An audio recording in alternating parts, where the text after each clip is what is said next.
Baik, selamat pagi semuanya. Kita berjumpa lagi dalam pertemuan kali ini.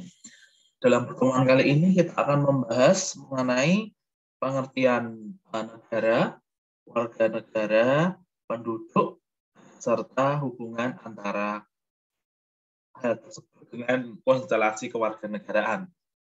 Materi ini saya ambil dari pada saat ada acara webinar oleh Dr. Andes Haji Muhammad Kumarjani Martasuta MPD. Baik, pengertian negara.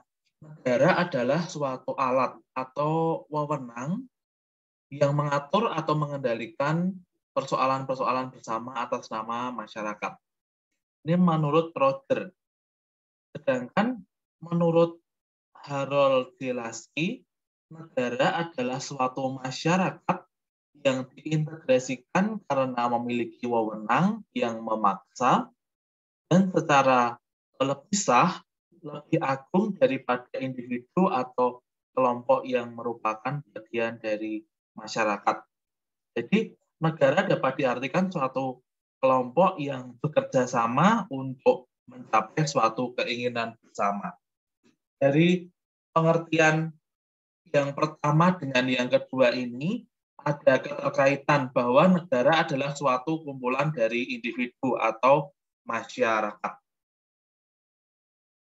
Pendapat selanjutnya menurut Robert McIver, negara adalah asosiasi yang menyelenggarakan penertiban di dalam suatu masyarakat, dalam suatu wilayah dengan berdasarkan sistem hukum yang diselenggarakan oleh pemerintahan, di mana yang dimaksud diberi kekuasaan yang memaksa.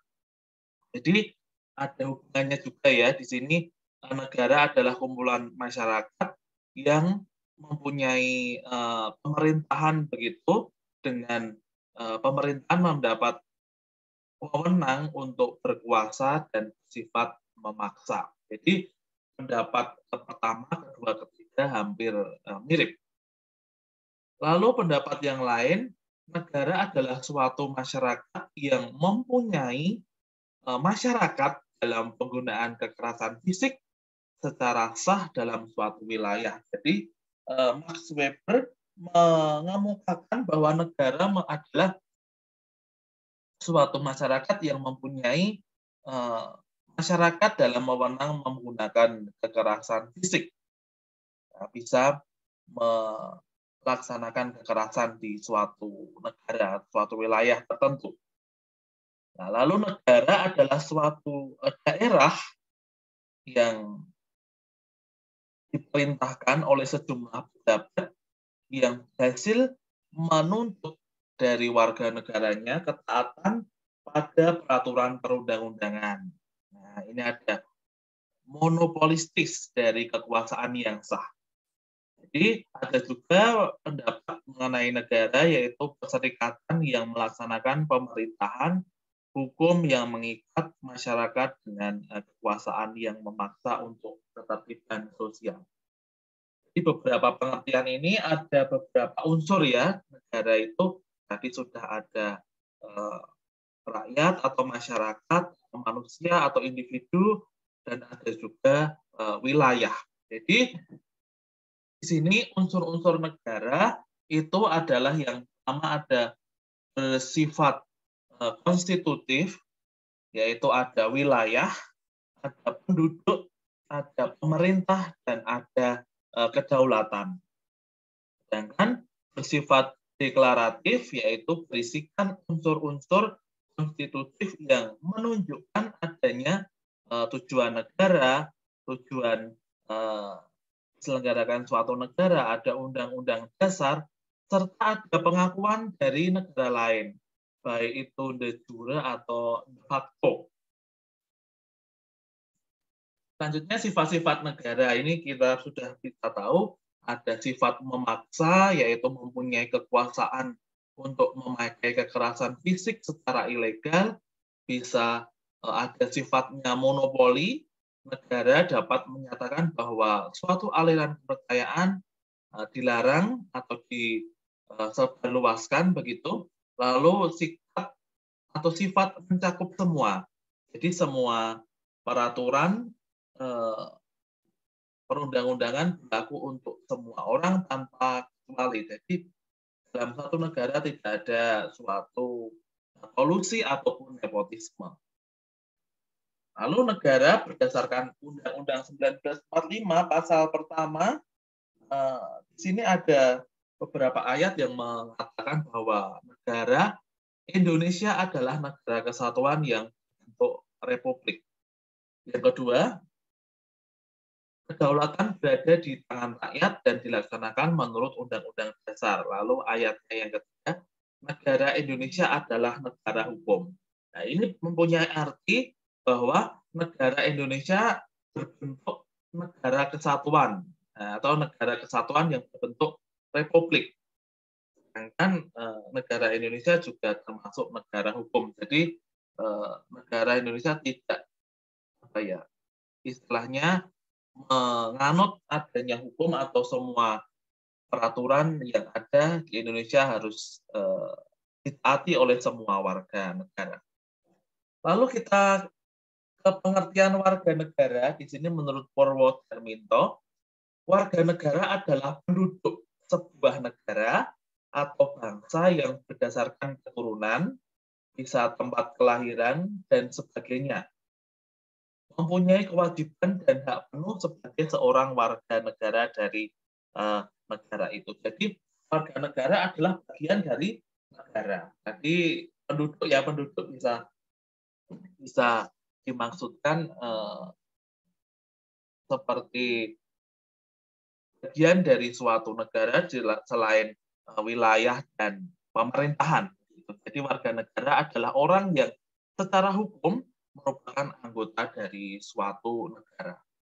Di sini menurut Undang-Undang 1945, pasal 26 ayat 1 mengatakan bahwa yang menjadi warga negara ialah orang-orang bangsa Indonesia asli dan orang-orang bangsa lain yang disahkan dengan undang-undang sebagai warga negara. Jadi yang menjadi warga negara Indonesia itu adalah penduduk asli Indonesia. Memang keturunan orang Indonesia dan penduduk yang bertempat tinggal di Indonesia. Tapi juga bisa orang asing, orang bangsa lain. Tapi sudah melaksanakan beberapa proses di dalam pengurusan sebagai seorang warga negara. Lalu pengertian dari penduduk. Apa itu yang dimaksud dengan penduduk? Penduduk adalah orang atau kumpulan orang yang mendiami suatu tempat. Bisa kampung, bisa negeri, pulau. Jadi penduduk adalah orang-orang yang bertempat tinggal di suatu negara. Orang yang tinggal di suatu negara atau wilayah, suatu negara tidak bertujuan untuk tinggal atau menetap di wilayah bukanlah penduduk negara itu.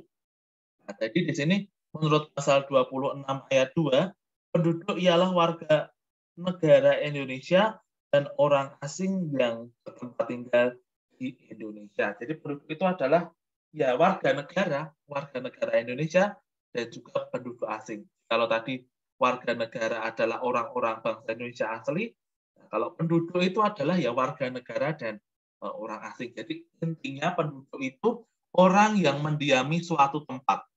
Nah, bisa warga negara, bisa orang asing. Sedangkan warga negara itu tadi adalah orang yang mempunyai tempat tinggal di suatu tempat atau orang Indonesia asli dan bisa orang asing yang selama mengikuti proses kewarganegaraan dari Indonesia. Lalu hubungan dalam konstelasi kewarganegaraan, negara merupakan organisasi tertinggi dalam suatu masyarakat. Harus mengejar beberapa tujuan bersama yang pada pokoknya adalah hidup sejahtera. Tujuan negara menurut pandangan modern adalah untuk mewujudkan suatu kesejahteraan dan kebahagiaan atau kemakmuran bersama, begitu ya. Nah, tadi warga negara dan penduduk. Warga negara yaitu orang-orang yang menjadi bagian dari suatu penduduk ya, yang menjadi unsur suatu negara yang mempunyai hubungan tidak terputus dengan tanah airnya. Lalu selama hal ini tidak bertentangan dengan hukum internasional. Penduduk yang bukan warga negara, hubungannya dengan negara dialami hanyalah selama yang bersangkutan tempat tinggal di dalam suatu negara tersebut. Jikalau sudah kembali ke negaranya, berarti bukan penduduk dari suatu negara, begitu ya. Jadi hubungannya itu. Jadi warga negara asing bisa dikatakan bukan penduduk Indonesia jikalau sudah pindah di negaranya. Ya, nanti status kewarganegaraan ada ius soli, ius sanguinis, bisa kita bahas di pertemuan selanjutnya. Persoalan-persoalan juga bisa ada apartheid, sama sekali tidak mempunyai status kewarganegaraan, bisa bipartheid, sekaligus mempunyai 2 kewarganegaraan, lalu beberapa ius sanguinis ini adalah unsur darah ya, jadi sangu itu kewarganegaraan dari orang tua yang menurunkannya menentukan kewarganegaraan seseorang.